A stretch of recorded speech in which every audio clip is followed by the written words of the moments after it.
आप सभी को मेरा प्यार भरा नमस्कार। दोस्तों, हिंदू धर्म में बैसाख महीने को बहुत महत्वपूर्ण माना जाता है। भगवान विष्णु को समर्पित होने के कारण बैसाख मास को माधव मास के नाम से भी जाना जाता है। धर्म ग्रंथों के अनुसार पवित्र बैसाख मास में दान पुण्य करने से अश्वमेध यज्ञ करने के बराबर फल की प्राप्ति होती है। ऐसा कहा जाता है कि बैसाख के महीने में सब तीर्थ आदि देवता तीर्थ के अतिरिक्त बाहर के जल में भी सदैव स्थित रहते हैं एवं भगवान विष्णु की आज्ञा से मनुष्यों का कल्याण करने के लिए वे सूर्योदय से लेकर 6 दंड के भीतर तक वहां मौजूद रहते हैं। सनातन परंपरा के अनुसार कलयुग में दान को सर्वश्रेष्ठ बताया गया है। ऐसे में जीवन में जब कभी किसी की मदद का मौका मिले तो मदद करने से नहीं चूकना चाहिए। आज की वीडियो में मैं आपको बताऊंगी कि वैसाख में आप किन चीज़ों को दान करके श्री हरि की विशेष कृपा खुद पर बना सकते हैं। लेकिन उससे पहले यदि आप चैनल पर नए हैं तो चैनल को सब्सक्राइब कीजिए और वीडियो को लाइक और शेयर जरूर कीजिएगा।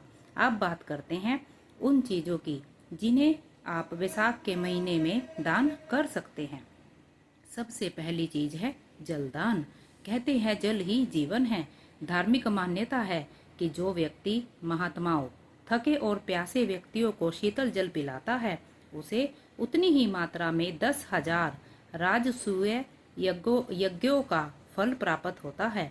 और इसी कारण इस दौरान लोग शरबत बांटते हैं। वहीं कुछ लोग जगह जगह प्याऊ बनवाकर लोगों की प्यास बुझाने का प्रयास करते हैं।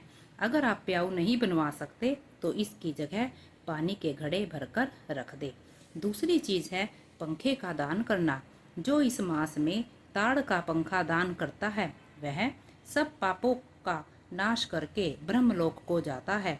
धूप से पीड़ित ब्राह्मण को जो पंखे से हवा कर शीतलता प्रदान करता है, इतना करने मात्र से वह निष्पाप हो जाता है और भगवान विष्णु की कृपा प्राप्त करता है।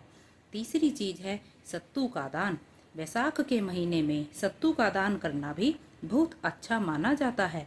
सत्तू गर्मी में ठंडक देने का काम करता है। इसके धार्मिक महत्व की बात करें तो इसका संबंध बृहस्पति ग्रह से होता है। अगर सत्तू का दान इस महीने में किया जाए तो इससे जातक की कुंडली में बृहस्पति ग्रह की स्थिति मजबूत हो सकती है।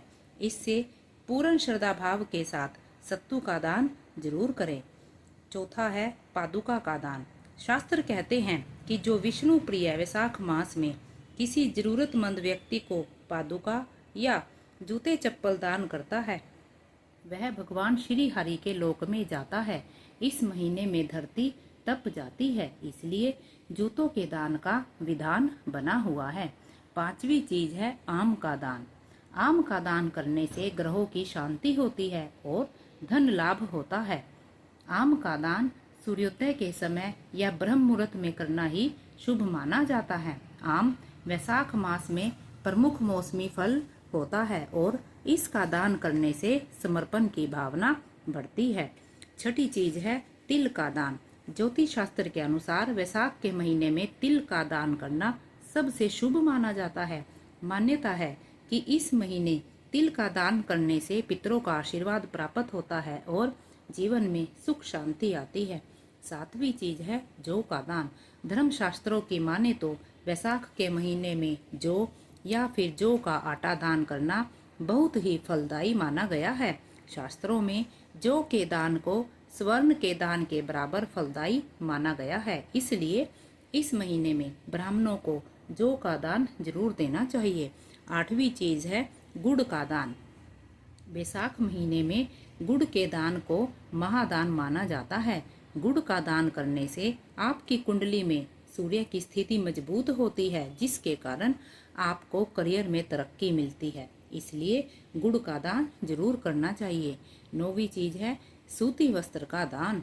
बैसाख महीने में भीषण गर्मी पड़ती है और इस महीने में जरूरतमंदों को सूती वस्त्र का दान विशेष रूप से करना चाहिए। धार्मिक मान्यताओं के अनुसार वस्त्र दान करने से धन में वृद्धि होती है। 10वीं चीज है दही चावल और खांड का दान। दही चावल और खांड का दान करने से मनुष्य को पूर्ण आयु और संपूर्ण संपूर्ण यज्ञों का फल प्राप्त होता है। 11वीं चीज है बर्तन का दान। बैसाख महीने में बर्तन का दान करने से व्यक्ति को कभी किसी चीज की कमी नहीं होती और धन धान्य की भी प्राप्ति होती है। आशा करती हूँ आपको आज की यह वीडियो पसंद आई होगी। धन्यवाद।